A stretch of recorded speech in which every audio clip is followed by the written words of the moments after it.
What is going on, YouTube? It is Thursday and the latest One Piece chapter has dropped, so let's check it out and let's talk about it. So we start the chapter off with the gang beige, all my family, and the only thing I really want to talk about this is I'm really curious to know if the germ pirates are somehow related to the Germa.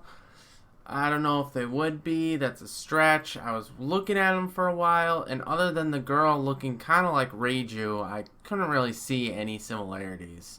So I don't really know what's going to happen, but otherwise, we will see. So, other than that, we get into chapter 973, titled Becoming Samurai, and the chapter is. It's amazing to me. First of all, 10 out of, before we get into anything, 10 out of 10. I loved this chapter. This is the kind of chapter that I love, where it just opens up a lot of things to talk about, and there's so many things that it revealed to us that, will open up discussions, and especially with the reveal of Whitebeard getting there and how he actually got to the crew, because that was a huge question. And we got Kawamatsu's reveal that he's actually a fishman, like so many of us thought. I mean, I can't believe how many threads where we were like, he's going to be a fisherman. And they're like, no, he's not a fish. Why would he be on Wano? That doesn't make sense. He's a fishman. They washed ashore. So that's the way it is. Can't really argue it. Neko and Inuyasha were obviously huge parts of this chapter. I mean, just seeing them in their childhood chibi form and then getting a little older and just the bond that they had between them, it was just amazing to see, and the kind of thing that I just love seeing in a One Piece chapter. The fact that they were going to be burned alive and then Oden had to come and save them was funny to me. Which it's really funny to me because I actually just recently learned that in the Salem witch trials, which this kind of reminds me of, that actually nobody got burned alive. That's just a popular misconception. Most everybody died either in the prisons, hanging, or one guy was crushed by a rock. But we're getting off tangent. Let's get back to One Piece. So Kawamatsu, just a lot of respect with him. I did not expect to see all. I mean, we kind of understood that, but just a level to it that I did not really expect, and it really brought a new appreciation to his character for me. And then Oden just kind of telling them like, "Thanks, bye," and they're like, "We want to stay. You didn't even offer," and that was just a hilarious moment for me. I loved it.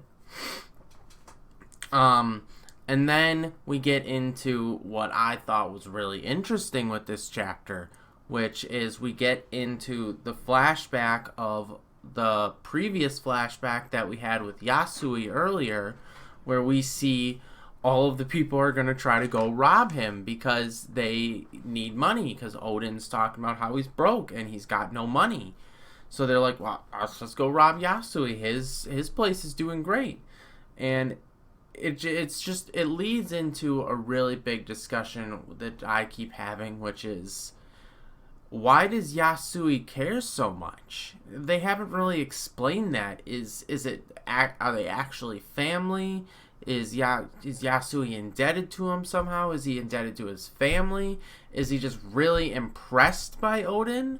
Like, why does Yasui put up with this so much? I feel like there's got to be an actual reason that we just don't know yet. So I'm curious to see what that's gonna be, but we'll find out. I'm certain they'll tell us. And then with the flashback, I really like how it expanded on it even further, and we got to see how they refine themselves even better, and how even just the slightest thing of changing clothes and their hair, just the first thing that you notice of them when you see them, it really changes that perception that they had.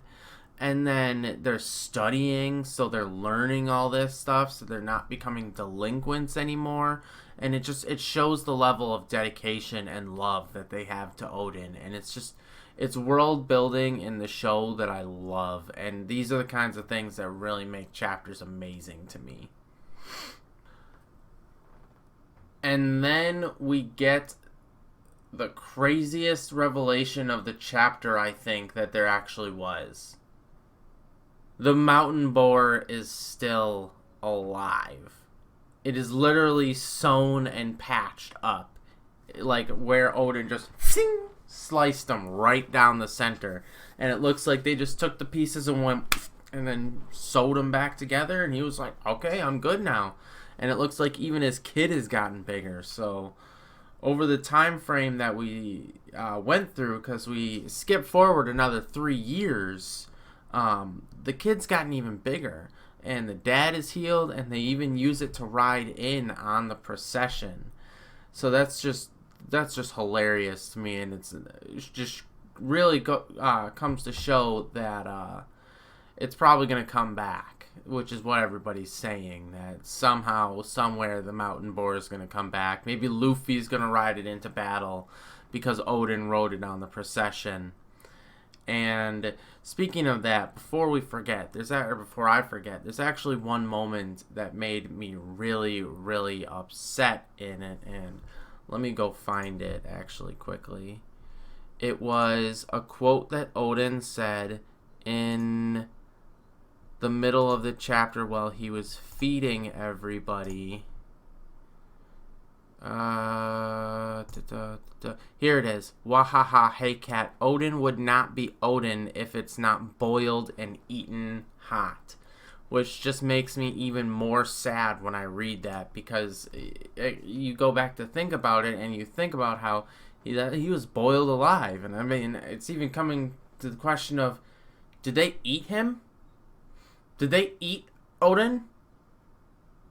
Did they make him into Oden and feed him to everybody? Because that would be messed up. If that's where we're going with, I don't even know, but that would be goddamn crazy.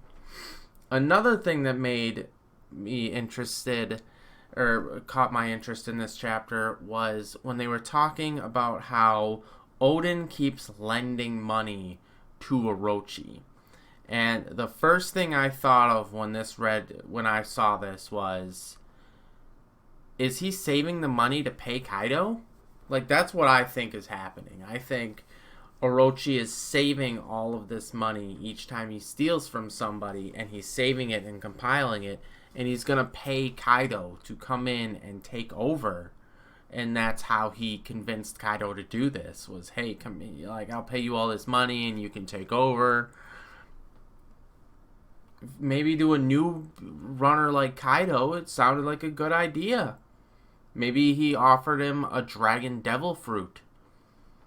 We'll have to wait and see, but it's getting more and more interesting. The more that we see Orochi interweaved with within the storyline and everybody who he affects, because before he was just this evil guy who's there, and now he's this sniveling child who, you know, we see him growing up with, or doing stuff with Oden, and Oden trusts him, and to have him take that level of trust back is just sad. And finally, we are going to talk about Whitebeard, because, I mean, you can't not talk about Whitebeard. First of all, he looks amazing. Heyday Whitebeard looks like he is basically untouchable, which just brings the power of Roger even that much more, like, impressive, because we've seen Whitebeard in his, like, what I would call probably one of his lower/lowest states of his strength, and to see him in his heyday, I would not want to be on the other side of the fight. And to know that Roger actually is his equal / can beat him, okay, that's crazy. And we see Marco. Marco is just an apprentice, doesn't have his devil fruit yet, not this amazing person yet, so that's fun to see him back. And you see a bunch of the other characters all who aren't really, like, advanced yet. Vista, I think, is one that caught my eye. I think Jozu was one of the giant guy, but I'm not sure if that was actually Jozu. We'll have to wait and see if they expand on it. And then Pops, sensing Oden coming, warns everybody something mighty is coming. And then Oden just busts out and he's ready to fight him, and he pulls out his 2 swords and he attacks.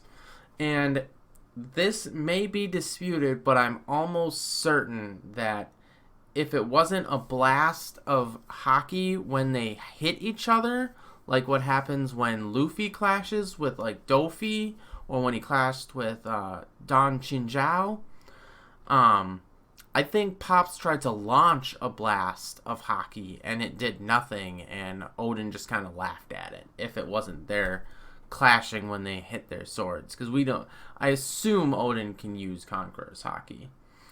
But and then he asks to join the crew. Very oddly, he asks to join the crew similar to how Luffy always does it, which was really getting into my head with the whole reincarnation of spirits and what people do. What if we're wrong and it's not Roger who reincarnated into Luffy, but it was Oden who reincarnated into Luffy? Because from what we're seeing, the Kozuki family has something very specific to do with the Void Century. They've made contact with, or they made a deal with the Minks back in the Void Century. They have their own,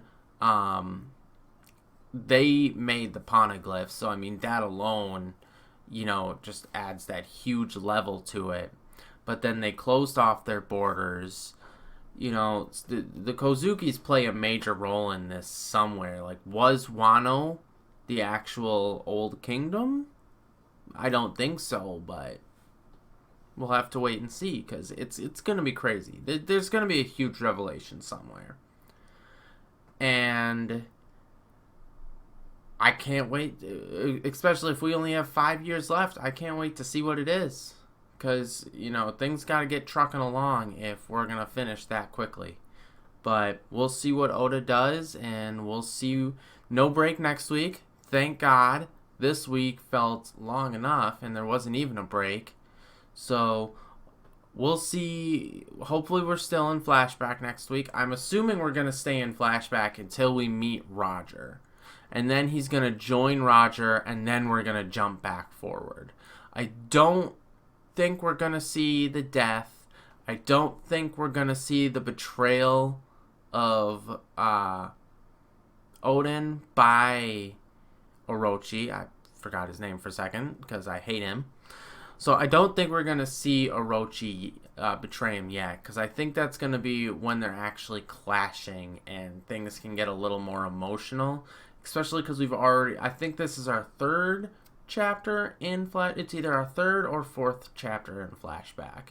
So that's pretty far back, or that's usually pretty long for what some people can handle.